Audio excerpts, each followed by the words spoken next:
Prelims clear करने वाले aspirants कुछ अलग नहीं पढ़ते, बस वही पढ़ते हैं जो चीज़ें एग्ज़ाम में आती हैं।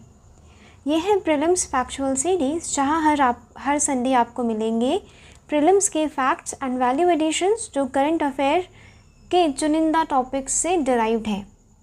अगर आपको प्रीलिम्स क्रैक करना है तो ये वीडियो आप मिस नहीं कर सकते। प्रीलिम्स फैक्चुअल्स करंट अफेयर के लिए गए कुछ चुनिंदा टॉपिक्स से लिए गए हैं, बहुत ही ज़्यादा इम्पॉर्टेंट है for UPSC, UPPSC, EPFO, BPSC and any other competitive exams, क्योंकि यहाँ पे वैल्यू एडिशन है। जिस पेरिफेरल एरियाज से यूपीएससी एंड अदर एग्ज़ाम्स में पूछा जाता है ना, वो चीज़ यहाँ पे डिस्कस की जाएंगी। स्टार्ट करते हैं। इंडिया एंड फिलीपींस के प्रेसिडेंट इंडिया में आए थे, ठीक है, तब ये वाली न्यूज़ इम्पॉर्टेंट हो जाती है। यहाँ पे बेसिकली न्यूज़ को डिस्कस नहीं किया जाएगा, यहाँ पे वैल्यू एडिशन को ज़्यादा डिस्कस किया जाएगा।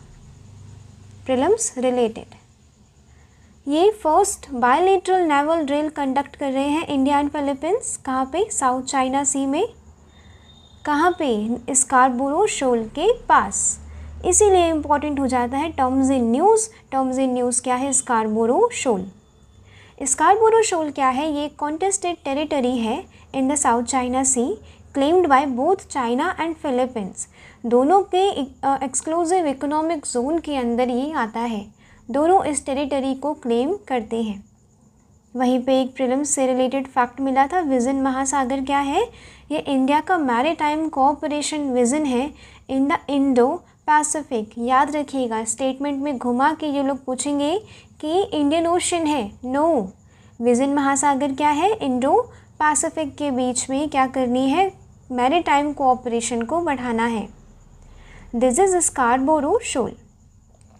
इसे चाइना भी क्लेम करता है एंड फिलीपींस भी क्लेम करता है। दो ये फिलीपींस के ज़्यादा पास है, राइट, बट इसे चाइना भी क्लेम करता है। नेक्स्ट इम्पॉर्टेंट, दिल्ली असेंबली पहली ऐसी कंट्री में असेंबली बनी है जो सोलली रन कर रही है सनलाइट में, ठीक है, सोलार पावर से। इम्पॉर्टेंट है, वन लाइनर करंट अफेयर भी पूछे जाते हैं, स्पेशली जो भी बीपीएससी हो गए एंड यूपीपीएससी जैसे एग्ज़ाम्स हो गए ना, उसमें पूछे जा सकती हैं। नेक्स्ट, एक वोल्केनिक इरप्शन हुआ है आफ्टर 600 ईयर्स एट क्राशिनिकोव इन रशियाज कामचाटका पेनिनसुला। वोल्केनिक इरप्शन भी आपको याद रखना है कहाँ पे हुआ, कौन सी कंट्री में हुआ और कौन से पेनिनसुला में हुआ। आपको ये तीनों चीज़ें याद रखनी है क्योंकि ऑप्शंस में कुछ भी हो सकता है। यहाँ पे ध्यान रखते हैं कामचाटका पेनिनसुला क्या है? ये between sea of Okhotsk and Pacific है, बिटवीन सी, ये Pacific sea and Bering sea है। यहाँ पे देखेंगे आप, this is Kamchatka peninsula and this is sea of Okhotsk, ठीक है जी, and this is Bering sea. इसके बीच में आता है ये कामचाटका पेनिनसुला। लोकेशन आप याद रखेंगे, ठीक है, थोड़ी बहुत मैपिंग इंपॉर्टेंट है। एंड यहाँ पे देखिए कुरेल आइलैंड। कुरेल आइलैंड क्या डिस्प्यूटेड टेरिटरी है? किसके बीच में? जापान के बीच में एंड इधर रशिया के बीच में। ये यूपीएससी में पूछा जा चुका है, ठीक है, कि कुरेल आइलैंड किसके बीच में एक कॉन्टेस्टेड टेरिटरी है, राइट। ये चीज़ें याद रखेंगे, नहीं भूलेंगे। एंड दिस इज, ये देखिए थोड़ा ओवरव्यू देखेंगे, रशिया का पार्ट है Kamchatka peninsula. Next, India's first AI powered anganwadi कहाँ पे इस्टेब्लिश की गई है? नागपुर में, महाराष्ट्र में। यहाँ पे वर्चुअल असिस्टेंस के थ्रू यहाँ पे छोटे छोटे बच्चों को लर्निंग्स दी जाती हैं, ठीक है, टीच किया जाता है। Next important, radio isotope injection लगाया गया राइनोज के हॉर्न्स में ताकि उनके हॉर्न्स को यूजलेस एंड पॉइजनस बनाया जा सके, क्योंकि काफ़ी पोचिंग होती है उनकी, ठीक है, इसीलिए पोचिंग को रिड्यूस किया जा सके एंड डिटेक्ट किया जा सके, क्योंकि इसमें क्या है? रेडियो एक्टिव मटेरियल है, जिसके डिटेक्टर्स, जिसके वो मॉनिटर्स पोर्ट्स, एयरपोर्ट्स यहाँ पे लगाए गए हैं, ठीक है। कहाँ पे? Westburn biosphere reserve in South Africa. एक और फैक्ट यहाँ पे मिला है कि वाटरबर्न बायोस्फीयर रिजर्व कहाँ है? साउथ अफ्रीका में। यहाँ पे पढ़ते हैं इंडियन राइनोसोरस के बारे में। इंडियन राइनोसोरस यूनिकॉर्निस इसका साइंटिफिक नेम है। इसे इंडियन राइनोसोरस कहा जाता है, ग्रेट वन ऑन राइनोसोरस कहा जाता है। ये second largest living rhinoceros species है जो इंडिया के, ठीक है, जिसके वन ऑन रहते हैं। Flood plain, grassland, swamp, riverine forest में पाया जाता है। यहाँ पे सदर्न नेपाल एंड इंडिया के जो नदर्न पार्ट है वहाँ पे पाया जाता है, ठीक है। अब एग्ज़ाम में क्या क्वेश्चन पूछा गया था एक बार स्टेटमेंट बना के कि one horn rhinoceros are found in India only. No, India में उनकी लार्जेस्ट संख्या है, ज़्यादा जनसंख्या उनकी है, बट वो सदर्न नेपाल में भी पाए जाते हैं। कहाँ पे सबसे ज़्यादा इनका डिस्ट्रीब्यूशन है? आसाम के Kaziranga national park, home to 70% of world's Indian rhinos. West Bengal में है, उत्तर प्रदेश में है, नेपाल में है। इनका गेस्टेशन पीरियड कितना रहता है? 15 to 16। 15 to 16 यहाँ पे ये 15 to 16 मंथ्स है, ठीक है, याद रखेंगे, क्योंकि एक लार्ज एनिमल निकल रहा है ना, राइट, तो ज़्यादा मंथ्स यहाँ पे लगेंगे उसे मैच्योर होने में। Can live up to 47 years तक रह सकते हैं इन कैप्टिविटी, ठीक है जी। एंड कंजर्वेशन स्टेटस क्या है? वुलनरेबल है एज पर IUCN। थ्रेड्स क्या है? पोचिंग, उनके सींगों की, जो उनके सींग होते हैं ना, उनकी पोचिंग की जाती है क्योंकि इससे ट्रेडिशनल मेडिसिन बनते हैं। एंड ये एक स्टेटस सिंबल भी है कि मैं राइनोसोरस की सींग लेके आया, राइट, ऐसे बहुत जो पहले के राजा महाराजा भी करते थे, वैसा ये एक स्टेटस सिंबल अभी भी है। Important conservation areas: Kaziranga national park, Pobitora wild life sanctuary, Manas national park, Jaldapara and Gorumara कहाँ पे है? वेस्ट बंगाल में। Dudhwa national park in Uttar Pradesh. Chitwan national park कहाँ है? नेपाल में है, याद रखेंगे, ठीक है। इंडिया में ऑप्शन मत वो रखिएगा इसे, ठीक है, राइट मत करिएगा। नेपाल में है Chitwan national park. Wild life protection act के तहत इसका जो स्टेटस है वो क्या है? शेड्यूल 1 में इसे रखा गया है। कंजर्वेशन सक्सेस है, इनकी पॉपुलेशन को इंक्रीज़ किया गया है, वुलनरेबल है ना, राइट, तो कहीं एक्सटिंक्ट ना हो जाए धीरे धीरे, एंडेंजर्ड वाली लिस्ट में ना चले जाए, इसके लिए क्या किया गया? उनकी पॉपुलेशन को बढ़ाया गया। आसाम में काजीरंगा मॉडल यूज़ किया गया इनकी पोचिंग को रोकने के लिए एंड इनके हैबिटेट को ये मैनेजमेंट करने के लिए, ठीक है। एन इंटरेस्टिंग फैक्टर इनके बारे में क्या है कि ये गुड स्विमर्स हैं, can dive and feed under water, ये एक इंटरेस्टिंग फैक्ट इनके बारे में है। नेक्स्ट, मॉनिटरी पॉलिसी कमेटी की जो मिनट्स हैं वो कंक्लूड किए गए थे मीडिया के सामने बाय RBI गवर्नर, ठीक है। तो यहाँ पे इम्पॉर्टेंट हो जाता है मॉनिटरी पॉलिसी के बारे में पढ़ना। मॉनिटरी पॉलिसी कमेटी ये एक स्टैट्यूटरी बॉडी है। अगर कोई स्टैट्यूटरी बॉडी होती है तो मैंने क्या बताया है कि वो किसी एक्ट के द्वारा बनाई गई है। Reserve bank of India act 1934 amend की गई है by finance act of 2016। Benchmark policy rate है mainly the repo rate to contain inflation. Inflation अपनी कंट्री में मैनेज करने के लिए मॉनिटरी पॉलिसी कमेटी एक बहुत बड़ा रोल प्ले करती है। स्टैब्लिश कब की गई थी? In 2016 to bring transparency and accountability in India's monetary policy decision. इसमें 6 मेंबर्स होते हैं। RBI गवर्नर ऑब्वियस है, चेयरपर्सन होंगे, डिप्टी गवर्नर इंचार्ज है मॉनिटरी पॉलिसी के। एक RBI ऑफिशियल होता है जो सेंट्रल बोर्ड के द्वारा नॉमिनेट किया जाता है।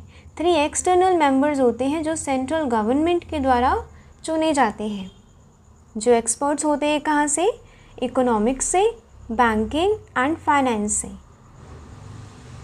डिसीजन मेकिंग क्या है? सारे मेंबर्स अपने अपने वोट देंगे और अगर इक्वल हो जाते हैं वोट, जैसे कि RBI, तो जो RBI के गवर्नर है वो तो वोट देंगे पहले, अगर दोनों हो जाते हैं, 3 येस कर रहे हैं, 3 नो कर रहे हैं, अगर ऐसा हुआ तो फिर RBI के गवर्नर क्या करते हैं? कास्टिंग वोट देते हैं। वही जैसा स्पीकर के साथ होता है, स्पीकर फर्स्ट इंस्टेंस में तो वोट नहीं करता बट कास्टिंग वोट करता है। यहाँ पे फर्स्ट इंस्टेंस में गवर्नर, RBI के गवर्नर वोट करते हैं। MPC at least 4 times a year मिलती है एंड अपने मिनट्स को कंक्लूड करती है, पब्लिश करती है मीडिया के सामने कि उन्होंने क्या डिसीजंस लिए हैं, आगे कैसी इन्फ्लेशन की सिचुएशन रहने वाली है कंट्री में। मैंडेट क्या है? Mandate is to maintain inflation 4% तक। क्या होता है? मैंडेट होता है कि आपको 4% तक इन्फ्लेशन बरकरार रखना है, क्योंकि अगर जनरेट करना है इकोनॉमी में मनी सप्लाई, डिमांड, एम्प्लॉयमेंट, उसके लिए थोड़ी बहुत इन्फ्लेशन इम्पॉर्टेंट है, बट नॉट हाइपर इन्फ्लेशन।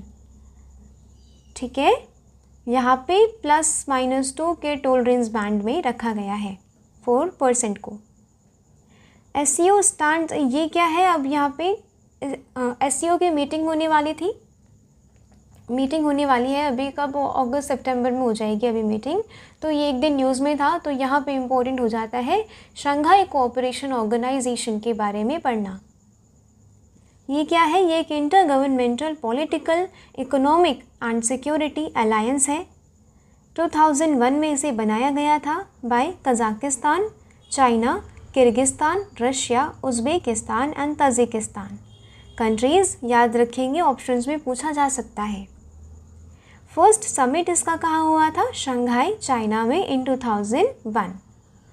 अब इसका एम क्या है? ये प्रमोट करता है cooperation, mutual support in area such as trade, investment, energy, transportation and security. Official working language क्या है जी SCO की? Russian and Chinese. ठीक है, ये फैक्ट्स याद रखेंगे, किसी भी एग्ज़ाम में पूछे जा सकते हैं। स्ट्रेंथन, ये क्या, इसका काम क्या है? वही जो मेंबर स्टेट्स हैं उनके बीच में अपने जो रिलेशंस हैं स्ट्रेंथन करती हैं। ठीक है, 2017 में अस्ताना में India and Pakistan officially member बन गए थे। किसके? शंघाई कोऑपरेशन ऑर्गेनाइजेशन के फुल मेंबर बन गए थे। 2001 में अनाउंस किया गया कि ईरान भी इसका मेंबर बनेगा। अब इसके मेंबर्स कौन कौन से? वही पहले के जो फाउंडिंग मेंबर्स थे और अभी के जो ये 3 ऐड हुए, India, Pakistan and Iran. China, India, Kazakhstan, Kyrgyzstan, Russia, Pakistan, Tajikistan, Iran and Uzbekistan. यहाँ पे याद रखना है Z डोमिनेट कर रहा है, उज़्बेकिस्तान, वो Tajikistan, Kyrgyzstan, right, Z dominate कर रहा है। बाकी की कंट्रीज़ आपको याद रख लेनी है। इंडिया, पाकिस्तान तो आप याद रखेंगे अब कि ये भी मेंबर्स हैं। ईरान का याद रखेंगे, चाइना, रशिया, बस। ठीक है, ऑब्जर्वर्स कौन कौन है इसके? Afghanistan, Belarus and Mongolia. आपको नोट्स बनाते चलना है वो साथ साथ में। ठीक है, प्रीलिम्स फैक्चुअल्स की सीरीज़ आपकी एक सेपरेट कॉपी होनी चाहिए प्रीलिम्स फैक्चुअल्स की, राइट। बाद में क्वेश्चन आ जाता है, फिर पता नहीं चलता कि ये कब पढ़ा, ये कहाँ से आ गया। इसीलिए जो भी न्यूज़ में चल रहा है ना, उसी से रिलेटेड, उसी से कुछ इम्पॉर्टेंट करंट अफेयर्स को डिराइव्ड किया गया वैल्यू एडिशन यहाँ पे होता है। Next, Delhi Topra pillar news में था। ये एक ऐसा पिलर है जो अशोका के द्वारा इस्टेब्लिश किया गया था, राइट, मतलब इरेक्ट किया गया था। अशोका मौर्यन एम्परर थे जिन्होंने रूल किया था Indian subcontinent during 3rd century BCE। Edicts of Ashoka क्या थे? या तो इन सिटू रॉक्स पे एनग्रेव किए जाते थे, ठीक है, और एनग्रेव्ड ऑन पिलर्स, या तो पिलर्स में किए जाते थे। दिल्ली टोपरा कला ओरिजिनली इरेक्ट किया गया था टोपरा कला में, बट ट्रांसफ़र कर दिया गया था into Delhi in the 14th century by Firoz Shah Tughlaq. किसी भी स्टेट PCS के एग्ज़ाम में क्वेश्चन पूछ सकते हैं कि जो टोपरा, दिल्ली टोपरा वाला जो है वो किसके द्वारा ट्रांसफ़र किया गया था। आंसर क्या होगा? फिरोज शाह तुगलक इन 14th सेंचुरी। ये सैंडस्टोन का बना हुआ पिलर है, 13 मीटर्स हाइट है इसकी, ठीक है। ब्राह्मी स्क्रिप्ट में लिखा गया है। इसमें धम्मा पता है ना, अशोका प्रोपोगेट कर रहे थे धम्मा, राइट। सोशल कोहेजन एंड पिटी, इन सब का क्या है, इन सबको एनक्रेव्ड किया गया है, इन सबकी मॉरल वैल्यूज़ स्टेटमेंट में लिखी गई हैं। अशोका के पिलर ये चुनार सैंडस्टोन से बनते थे। ऑब्जेक्टिव क्या थे? वही बुद्धिस्ट आइडियोलॉजी ऑफ धम्म को प्रोपोगेट करना, या फिर कोर्ट ऑर्डर्स जो होते थे मॉडर्न एम्पायर के, जनरल पब्लिक उसे पढ़ पाए, जनरल पब्लिक तक पहुंच पाए आसानी से, राइट। तो ये इसीलिए इरेक्ट किए जाते थे। लैंग्वेज क्या है, वैसे तो पाली एंड प्राकृत है, बट कहीं कहीं पे Greek and Aramaic language specially in northern most जो मिले हैं, ठीक है, इंस्क्रिप्शन अफ़गानिस्तान के आसपास, वहाँ पे ग्रीक एंड अरामाइक भी यूज़ किया गया है। आर्किटेक्चर 4 पार्ट्स में डिवाइडेड है, shaft, capital, abacus and capital figure. ये चीज़ मैंने आपको समझाई थी थोड़ी सी, यहाँ पे मैं समझाती हूँ। जो ये लॉन्ग ये एक मोनोलिथिक रॉक से बना रहता है ना, ये क्या होता है, ये शाफ्ट होता है। इसके ऊपर ये ऐसा रहता है, ये मतलब इन्वर्टेड लोटस रहता है या बेल रहती है, ठीक है, इन्वर्टेड बेल रहती है। ये हो गया कैपिटल। इसके ऊपर एक सर्कुलर या फिर रेक्टेंगुलर, ठीक है, एक बेस रहता है। किसके लिए, यहाँ पे एक एनिमल के लिए ये वाला एक बेस रहता है, इसे कहते हैं एबेकस। और ऊपर एक एनिमल होता था जैसे कि बुल, लॉयन और एलिफेंट, इसे कहते हैं कैपिटल फिगर, ठीक है। ये आर्ट एंड कल्चर के पॉइंट ऑफ व्यू से इम्पॉर्टेंट है जी, याद रखेंगे। अशोका की 7 पिलर एडिक्ट्स कहाँ कहाँ पे है, Delhi, Topra, Meerut, Kaushambi, Rampurwa, Champaran and Mehrauli. Pillar addict 1 में क्या है, ये पूछे जाते हैं, ठीक है। यूपीएससी तो नहीं पूछता पर पूछ सकता है, वो भी भरोसा नहीं है, ठीक है। एंड स्टेट पीसीएस में तो पूछे जाते हैं कि पिलर एडिक्ट में इस वाले में क्या है, 6th वाले में क्या है, 7th वाले में क्या है, ठीक है। आप लोग ये चीज़ याद रखेंगे थोड़ी बहुत। Ashoka pillar of protection, Ashoka principle of protection to people, right. क्या अशोका के क्या उसूल हैं अपनी प्रजा को सुरक्षा देने की। सेकंड में क्या है, धम्म को डिफाइन किया गया है कि पाप बहुत कम से कम करने हैं एंड अच्छे काम ज़्यादा करने हैं। कंपैशन, लिबरलिटी, ट्रूथफुलनेस एंड प्योरिटी को बढ़ाना है, ठीक है। थर्ड में क्या है, हार्शनेस, क्रूवालिटी, एंगर, जो भी क्रोध है, ठीक है, एंड हार्शनेस, बहुत क्रूवालिटी हो रही है, चाहे एनिमल के साथ हो रही है, राइट, उसे क्या करना है, कम करना है, एबॉलिश करना है पूरा।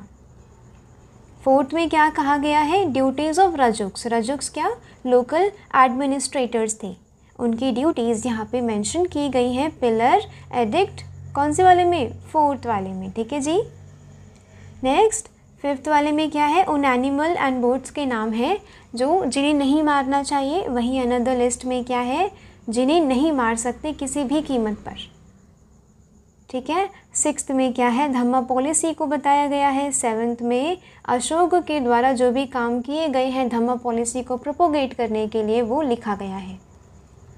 माइनर पिलर इंस्क्रिप्शन भी है, रुमनदेही पिलर इंस्क्रिप्शन। लुम्बिनी में जब गए थे अशोका तो उन्होंने क्या कहा था, लुम्बिनी को टैक्स फ्री कर दिया था, ठीक है, कि टैक्स नहीं देगा अब लुम्बिनी कोई। Lumbini birth place of Buddha, right, इसीलिए वहाँ पे एक उस पिलर में लिखा गया, ठीक है, कि लुम्बिनी अब से टैक्स फ्री है। निगाली सागर पिलर इंस्क्रिप्शन, यहाँ पे एक बुद्ध स्तूप की हाइट बढ़ाई गई है, कोना कमाना, ठीक है, इसकी हाइट, जो स्तूप की जो हाइट थी वो बढ़ाई गई है, वो चीज़ लिखी है। Next major pillar inscription, Sarnath lion capital, ये वाराणसी के पास स्थित है एंड बिल्ड बाय अशोका। ये जो धम्म चक्र परिवर्तन हुआ था, first ceremony of Buddha, right, उसे यहाँ पे उसकी मेमोरी में बनाया गया है। वैशाली पिलर बिहार में है, सिंगल लॉयन है, कोई इंस्क्रिप्शन या इसमें मेंशन नहीं है। सन किस्सा पिलर कहाँ है जी, उत्तर प्रदेश में, लौरिया नंदनगढ़, चंपारण बिहार में। लौरिया अराराज कहाँ है, चंपारण बिहार में। इलाहाबाद पिलर उत्तर प्रदेश में, याद रखेंगे, ठीक है, बहुत ही ज़्यादा इम्पॉर्टेंट है, आर्ट एंड कल्चर के पॉइंट ऑफ व्यू से, एंशिएंट हिस्ट्री के पॉइंट ऑफ व्यू से इम्पॉर्टेंट है। Next cabinet approves budgetary support, ये पीआईबी से लिया गया है। Cabinet approves budgetary support for multidisciplinary education and research improvement in technical education में, राइट, ठीक है। इसका आउटले याद रखेंगे क्योंकि यूपीएससी क्या करता है, एक स्टेटमेंट में ना उसका आउटले दे देता है कि बजटरी आउटले से उतना है, कितना है, 4200 करोड़ रुपीज़। अब यहाँ पे इम्पॉर्टेंट क्या है, इसके ऑब्जेक्टिव्स देखना। ऑब्जेक्टिव क्या है, quality, equity and governance in technical education को क्या करना, इम्प्रूव करना, सारे स्टेट्स एंड यूटीज़ को कवर करते हुए, और अलाइन करना इंटरवेंशंस को, उन पॉलिसीज़ को इम्प्लीमेंट करना जो नेशनल एजुकेशन पॉलिसी 2020 से अलाइन करती है। ये एक सेंट्रल सेक्टर स्कीम है। सेंट्रल सेक्टर मीन्स 100% वो जो गिवन बाय जो भी फंड होता है वो कौन देता है, सेंटर देता है, ठीक है। सेंट्रल सेक्टर स्कीम में आउटले कितना है, 4200 crore rupees. Next, eco sensitive zone, Uttarkashi में फ्लैश फ्लड आया था, राइट। अब फ्लैश फ्लड जहाँ पे आया, धराली वाले जो रीजन है वो इको सेंसिटिव जोन के अंदर आता है। अब वहाँ पे जितने भी इलीगल कंस्ट्रक्शंस हो रहे थे एंड गाइडलाइंस के बियॉन्ड जाके कंस्ट्रक्शंस जो हो रहे थे, राइट, उसी सब का नतीजा ये है उत्तरकाशी वाला फ्लैश फ्लड। फ्लैश फ्लड ये भी माना जा रहा है कि कोई ग्लेशियर लेक ना फूटी है, मतलब कोई आउटबर्स्ट हुआ है ग्लेशियर लेक का। ग्लेशियर लेक जैसे कि यहाँ पे बहुत ग्लेशियर है बहुत सारे, ठीक है। अब यहाँ पे क्या हो गया, थोड़ा सा पानी मेल्ट हुआ और ये बन गई ग्लेशियर लेक। अब जब ये वाले ग्लेशियर्स मेल्ट होंगे तो ये वाली जो लेक है नीचे तो बहेगी, तो ये अपने साथ बहुत सारी डेब्रिस एंड वाटर फ्लो लेके आती है। इको सेंसिटिव जोन्स क्या होते हैं, ये national wild life action plan के तहत बताया गया under ministry of environment, forest and climate change. इसमें क्या है कि ये कहता है रूल कि स्टेट गवर्नमेंट्स जितने भी नेशनल पार्क्स हैं या वाइल्ड लाइफ सेंचुरीज़ हैं उनके स्टेट्स में, उनके आसपास के 10 किलोमीटर्स तक, 10 किलोमीटर के रेडियस तक क्या करेंगे, इको सेंसिटिव जोन को स्टैब्लिश करेंगे, डिक्लेयर करेंगे। यहाँ पे इम्पोर्टेंट हो जाता है कि कौन कौन सी एक्टिविटीज़ अलाउड हैं, कौन कौन सी नहीं अलाउड है। प्रोहिबिटेड कौन कौन सी है, commercial mining, saw mills, industries causing pollution, air water soil noise, किसी भी प्रकार का पॉल्यूशन कर रही है वो इंडस्ट्रीज़, वो प्रोहिबिटेड है। Establishment of major hydro electric project, अब वहाँ पे भागीरथी वगैरह है, काफ़ी सारी नदियाँ हैं वहाँ पे, राइट, रुपिन सुपिन वगैरह हैं, तो यहाँ पे हाइड्रो इलेक्ट्रिक प्रोजेक्ट्स भी हैं, उत्तरकाशी में तो है बट आई थिंक प्रोहिबिटेड है, तो इको सेंसिटिव जोन में नहीं रहा होगा जहाँ पे फ्लैश फ्लड आया। Commercial use of would, tourism activities जैसे कि हॉट एयर बलून्स उड़ रहे हैं वो नेशनल पार्क के आसपास, discharge of effluents and any solid waste और प्रोडक्शन ऑफ हैजार्डियस सब्सटेंसेस, ये सारी एक्टिविटीज़ क्या है, प्रोहिबिटेड है। रेगुलेटेड कौन कौन सी है, felling of trees, establishment of hotels and resorts, अब वो एक टूरिज़्म वाला एरिया है एंड हिली स्टेट्स का जो टूरिज़्म है वो इम्पॉर्टेंट पार्ट है इकोनॉमी का, ठीक है, उनकी इकोनॉमी इस वजह से चल रही है। अब पहाड़ी एरिया पे उतनी खेती हो नहीं सकती, अब लोग काफ़ी सब्सिस्टेंस वहाँ की खेती होती है, खुद खेती करी खुद ही खा गए, राइट, ऐसी वाली होती है, तो इकोनॉमी उनकी चल नहीं पाती है, एग्रीकल्चर की वजह से तो बहुत ही कम चलती है, कहीं पे एक्सपोर्ट वगैरह हो गया तो ठीक है, बट किसकी वजह से चलता है ज़्यादा, टूरिज़्म की वजह से। टूरिज़्म होना चाहिए बट क्या होना चाहिए, रेगुलेटेड होना चाहिए एंड लोकल एडमिनिस्ट्रेशन ये मेक श्योर करे कि वहाँ की गाइडलाइंस फॉलो हो रही हैं। Commercial use of natural water, erection of electrical cables, drastic change in agriculture system, ये सारी क्या है, रेगुलेटेड एक्टिविटीज़ हैं। परमिटेड, वही अच्छी वाली एक्टिविटीज़ परमिटेड हैं। ऑनगोइंग एग्रीकल्चर और horticulture practices, rain water harvesting, organic farming, renewable energy sources, right, ये सारी एक्टिविटीज़ क्या है, अलाउड हैं, ठीक है, ये याद रखना है। अलाउड तो आप एलिमिनेट करके देख ही लेंगे, ठीक है, जो भी परमिटेड एक्टिविटीज़ है ना, आप वो देख लेंगे कि अच्छा ये हार्म करती है एनवायरनमेंट को कि नहीं करती है। मेन यहाँ पे क्या पढ़ना है, आपको पढ़ना है प्रोहिबिटेड एक्टिविटीज़, ठीक है जी, प्रोहिबिटेड एक्टिविटीज़, क्योंकि कुछ भी आ जाएगा, पूछ लेंगे सॉ मिल्स, यहाँ पे लिखा है ना सॉ मिल्स है प्रोहिबिटेड, नहीं है कि नहीं है, ठीक है, ऐसे करके पूछ लेंगे, तो ये चीज़ें पता होनी चाहिए, ठीक है। करंट में जितना चल रहा है ना उसका वैल्यू एडिशन आपको अच्छे से करना ही है। Thank you so much for watching till here. Comment करके बताइएगा एक्सप्लेनेशन एंड वीडियो कैसी लगी। कुछ इंक्लूड एंड एक्सक्लूड कराना होगा तो वो भी बताइएगा, कुछ मैपिंग वगैरह अगर आप चाहते होंगे तो बताइएगा, ठीक है। मैपिंग वैसे मैं डेली अपने करंट अफेयर के सेशन में कराती ही हूँ। कोई एक मैं मैपिंग का टॉपिक लेके आती हूँ एंड उसकी होलिस्टिक, उसे कॉम्प्रिहेंसिव कवरेज उस मैप की करती हूँ, ठीक है। नोट्स आपको बनाते चलना है, इस वीडियो से आप नोट्स ज़रूर बनाएंगे, ठीक है। बाद में यही इनमें से अगर कुछ आ गया ना तो ये रिग्रेट नहीं होना चाहिए कि मैंने ये कहीं तो सुना था पर उस टाइम पे मैंने इसका वैल्यू एडिशन नहीं किया, राइट। चीज़ें आनी चाहिए। Thank you so much for watching till here. आपने आज की वीडियो से अगर थोड़ी बहुत भी वैल्यू ऐड अपनी प्रिपरेशन में किया हो तो शेयर करिएगा एंड सब्सक्राइब करिएगा, ठीक है। आपका एक क्लिक मेरे लिए बहुत बड़ा मोटिवेशन है।